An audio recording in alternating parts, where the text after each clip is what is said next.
Ever wondered how you can lend money to a government or a corporation and earn from it? Welcome to the world of bonds. Imagine lending money to a friend, and in return, they promise to pay you back with a little extra on top. That, in essence, is what a bond is. It's a loan made by you, the investor, to a borrower. That borrower could be a corporation or a government body.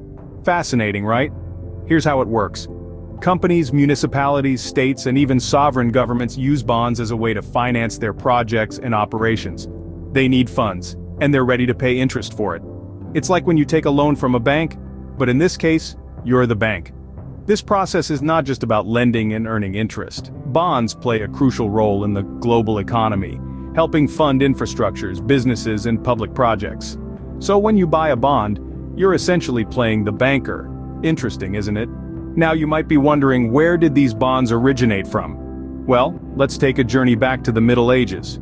Imagine you're in Venice, Italy. It's the 14th century, and the Venetians are trading securities from other governments. This was the birth of the bond market. These innovative Italians, known for their gondolas and grand canals, were also the pioneers of bonds. They realized they could fund their maritime expeditions and wars by selling securities. Investors would buy these, effectively lending money to the government in exchange for a promise of future repayment with interest. This was the birth of the concept of government bonds. Over time, this idea spread throughout Europe. In the 17th century, England issued perpetual bonds known as consols to fund their wars. These bonds had no maturity date and paid interest forever, or at least until the government decided to buy them back. In the 18th century, the United States followed suit.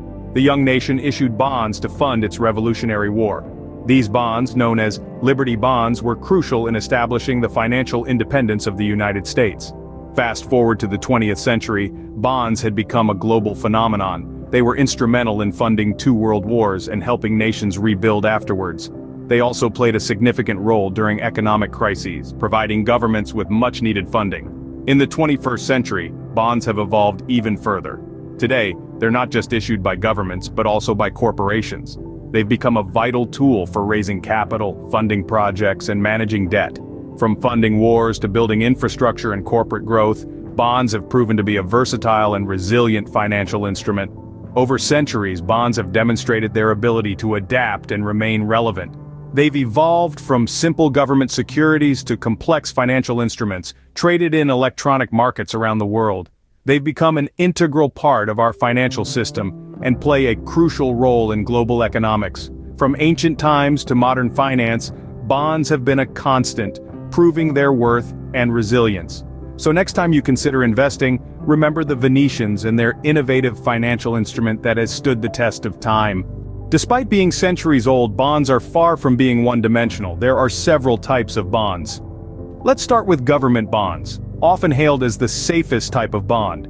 These are issued by national governments with promises to repay the principal amount after a set period of time, known as the maturity date. Along the way, you'll also receive interest payments, or what we call coupon payments. If you're a risk-averse investor looking for a steady income stream, government bonds could be your cup of tea. Next up, we have corporate bonds. Unlike government bonds, these are issued by companies. While they typically offer higher interest rates to compensate for the increased risk, they're not backed by the government. Hence, the safety of your investment hinges on the financial health of the company. If you're a more adventurous investor, corporate bonds could offer the thrill you're seeking. Then there are municipal bonds, or munis as they're often called. These are issued by states, cities, or other local entities to fund public projects, like building schools or highways. The cherry on top?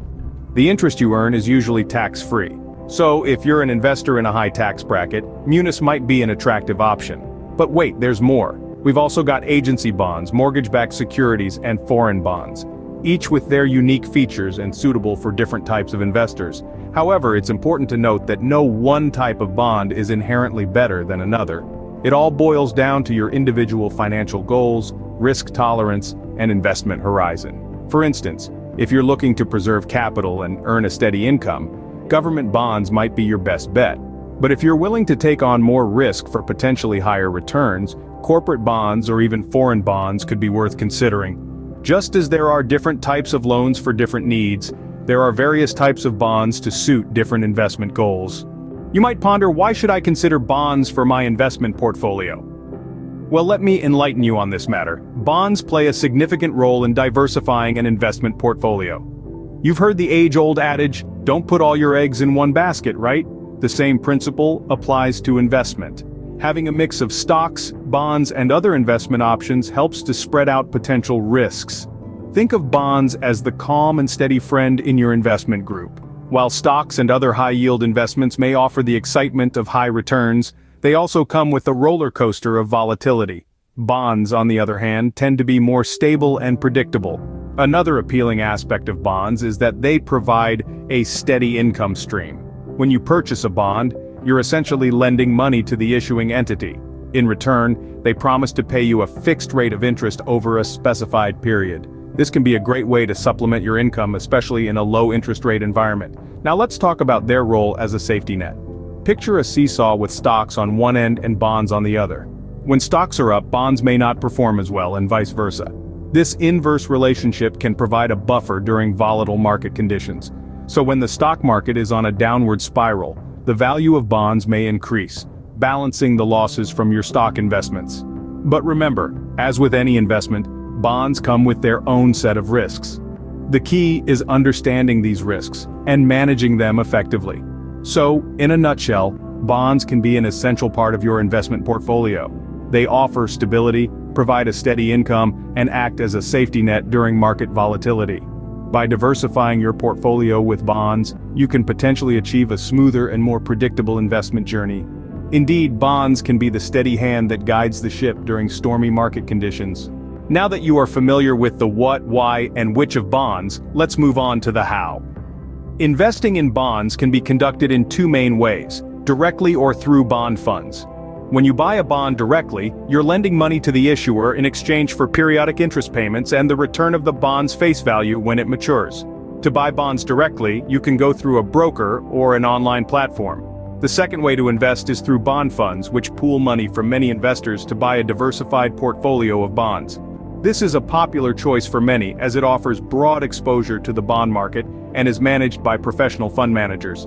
Mutual funds, exchange-traded funds, and closed-end funds all offer bond fund options. Now let's talk about bond maturity and yield. Maturity is the date when the bond issuer must repay the principal or the borrowed amount in full. Bonds can have short, intermediate, or long-term maturities, ranging from 1 year to 30 years or more. Typically, longer-term bonds offer higher yields to compensate for the additional risks, such as interest rate changes. Yield, on the other hand, is the rate of return you can expect from a bond. It's calculated based on the bond's annual interest payments and its market price. Higher yields usually mean higher risks, so it's essential to balance the desire for higher returns with your tolerance for risk. Before investing, consider your financial goals, risk tolerance, and investment horizon.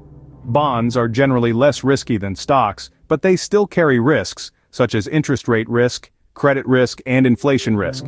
Be sure to do your homework, understand the risks involved, and consider seeking advice from a financial advisor. Remember, investing in bonds isn't about getting rich quick. It's about preserving and gradually growing your wealth. So, take your time, plan wisely, and let your money work for you. So, there you have it. Bonds, a centuries-old financial instrument, still holds relevance in today's fast-paced financial world. We've journeyed through the annals of time to understand the origins of bonds, explored the various types, and seen how they've been the unsung heroes of many a portfolio. Bonds bring a certain level of stability and predictability to your investment strategy, acting as a counterweight to the potential volatility of other assets. They're like the reliable friend who's always there, providing a steady return on your investment. Of course, like any investment, bonds come with their own set of risks and rewards. The key is to understand these before diving in. And remember, the world of investing is vast and varied. Don't stop at bonds. Keep learning, keep exploring. As you journey into the world of investing, may bonds be the steady beacon guiding your path. Until next time, invest wisely and stay curious.